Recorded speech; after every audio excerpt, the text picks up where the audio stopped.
makakalusot o malulusutan kayo. So mag-start na ako, kung clear naman, so ngayon, bahala na kayo. Okay, here's the situation. Sino pong nag-check sa pass? Sino nakita sa pass ng thread?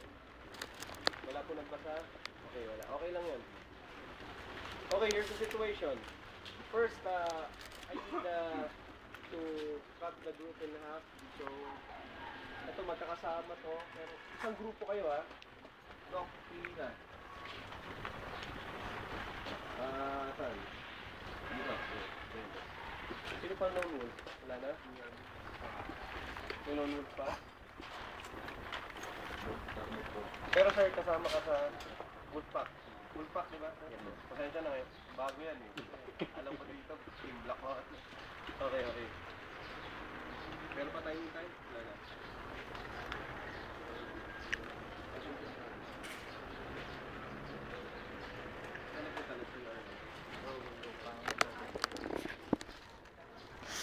Okay, so Sir Moss.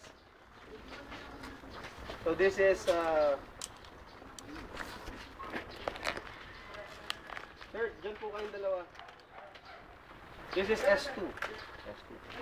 Military Investigation Unit. Okay, so this is your army. Ang kabilang ha. So, isang grupo lang yan. Sino po pwede maging chief ng army? Wala akong kakilala sa inyo. Susunod na ako. Yes, since tama, Doc Benji, medyo bago sila sa sport. So you carry them, okay? This is Doc Benji. Matagal na rin siya naglalaro. Bait yan. Okay, so this is the army. Okay, here's the situation. Nagkaroon ng massacre. Well, una sa lahat, bakit nagka-massacre? Ito yung dahilan. Nagkaroon kasi ng war dito sa Maguindanao. So now, yung war na yun, daming nagkapatayan, nagkamatayan, gera eh. So natapos yung war. Tapos na. Binigyan ng order ang military, tsaka lahat ng support ng military to pull out. To abandon all posts, to leave the area kasi tapos na yung war. Pero merong grupo ng siraulong company na hindi na kontento dun sa gera, medyo personal yung situation. Kasi namatayan sila ng mga kaibigan nila, namatayan sila ng mga kagrupo nila na hindi nila matanggap. So ito yung intel, no? Yung grupong to, it's a company, marami sila, 60, 50 soldiers, all in all. Pwede nabawasan natin sila dahil sa mga encounter nila. Ang ginawa ng mga to, according to a survivor dun sa village, nag-raid sila ng village without any reason, just to get even. Personal nila, may galit sila sa cultural discrimination, nag-racist sila, nagalit sila sa mga Muslim brothers natin. Pinasok nila tong village. Well, malas ng village na to dahil they are unarmed people, pero pinagpapatay sila. Sprayan sila, binayonet sila, others even rape young girls. Minasakar nila yung buong village. So, estimate is 300 people were killed, innocent. So, kailangan natin gawin is to locate the crime scene. Hanap tayo ng evidence dito sa report na to, ng survivor na to, kung totoo. Okay? Let's locate the crime scene. S2 will do that. Locate the crime scene kung nasan siya. Gather evidence na makakapagturo sa atin, makakapagbigay sa atin ng lead kung sino tong grupong to. Well, right now they are at large. So they are all, hindi natin alam kung nasan sila right now, pero ayun, naka-standby na nasa most wanted list sila right now. Pero wala pa tayong ebidensya. Will encounter resistance as we progress? We might, no? Kasi after nung nangyari, nag-trigger to ng anger sa buong Maguindanao na yung mga ibang villages. Eh, alam naman natin, armed lahat ng civilians dito. Lahat ng tao dito may baril, halos lahat. Nagtayo sila ng mga sariling security for the safety of their villages kasi hindi na nga sila nakasigurado dahil ina-expect nila baka sila yung susunod na lusubin ng mga to. Well, code name is Angry Soldiers.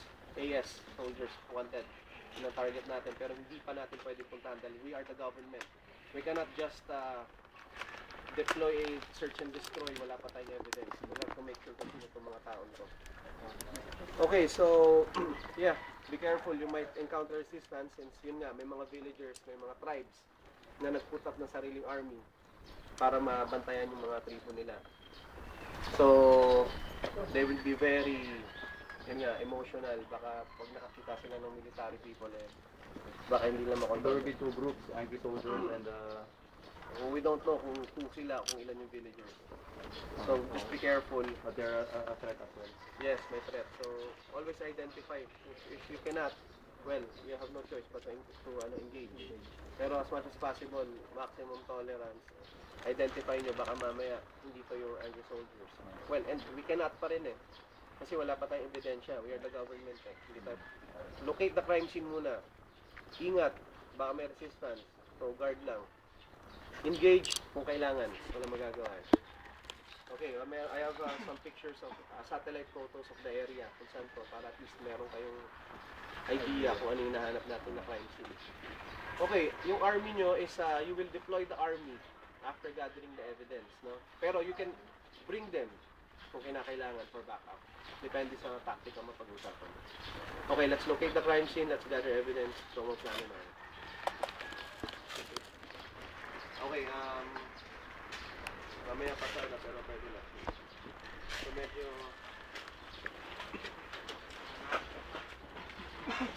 malabo, no? Dahil cloudy. No?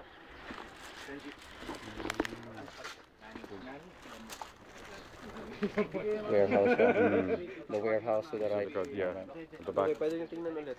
Pag all request pa kayo.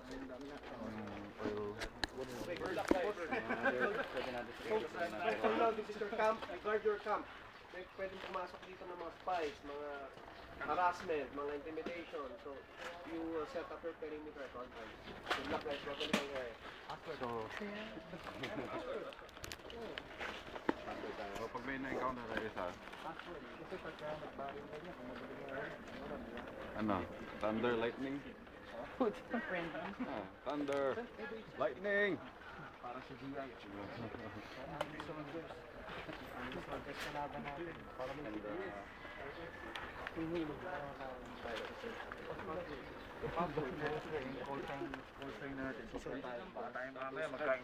Oh, baka tayo Encounter.